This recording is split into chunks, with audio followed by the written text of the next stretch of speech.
4 years now, Cape Town has been South Africa's central hub for music and arts. Artists from around the country gather in our beautiful city and share their ideas, perspectives, and most importantly, their arts. This rise in similar-minded people has born a spirit of passion and creativity that can only grow. We are here to take a peek at the life of just one of these creatives, Glen aka Pitch Black. He has a multitude of experience in both music and post-production, and we believe he can provide us with relevant insights into the local industry.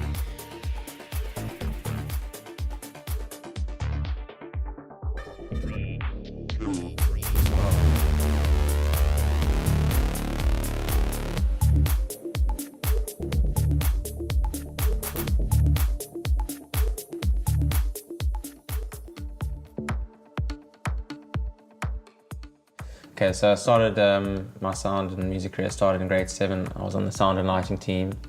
Grade 9, head of the sound and lighting team. We were doing like plays and like big like live music, not live music things, but you know, school plays and stuff, a lot of microphones, lapels. So I got a lot of good exposure early on about doing that. The high school kind of didn't do that anymore.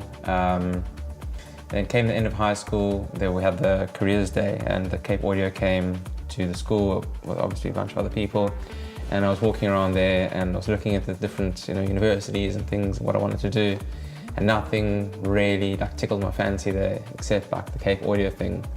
Must be because I was predisposed to it in grade 7 to grade 9, and I was like, Mom, I think this is what I want to do, like nothing else here interests me, definitely going to give it a bash.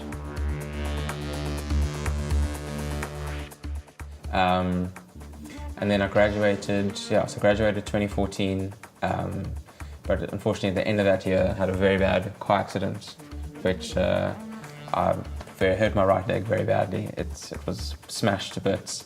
And then during that time, my recovery was about a year and a half, and during that time I couldn't walk, I couldn't go out. All I could really do was stay at home, produce music, maybe work on a few like post projects that I got given.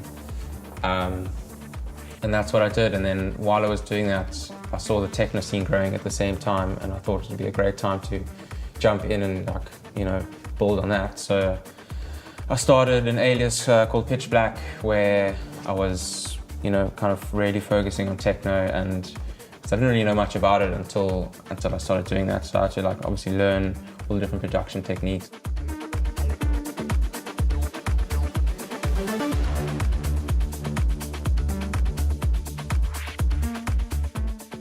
And also when I was DJing back then, I saw there's a big change now was when guys who really wanted to DJ, there was no Tractor, it was just CDJs, CDJ 100s, and if you can DJ on CDJ 100s, then sure, you know what's up, because those things are awful. Now you've got the CDJ 2000s and Tractor and HID, and everyone can just DJ.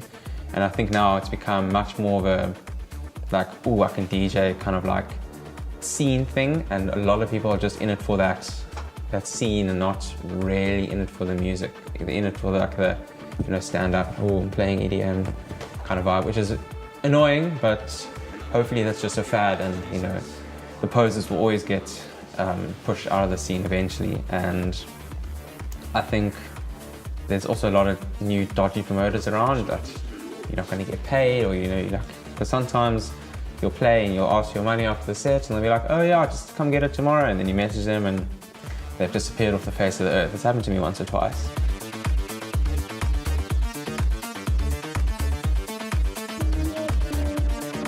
Advice for people to get into the scene? Well, let's think. Obviously you need to make a promo mix if you're going to get into DJing. So sit down, select some tracks that you really think that represent you as an artist and a brand. Because you're not just selling your music, you're selling yourself, stage presence, how much people you're going to pull to the gig.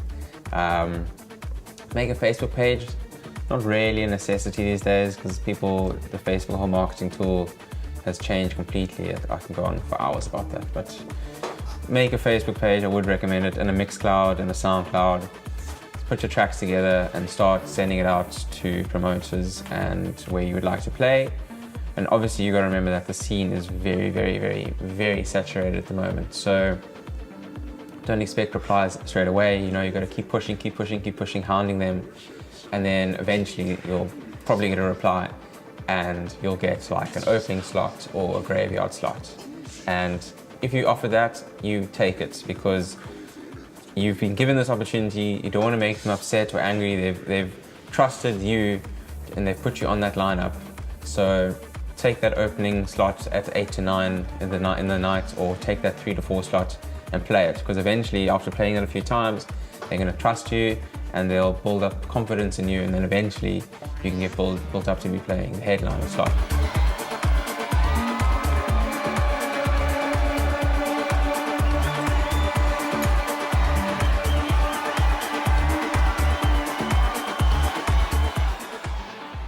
What made you start DJing?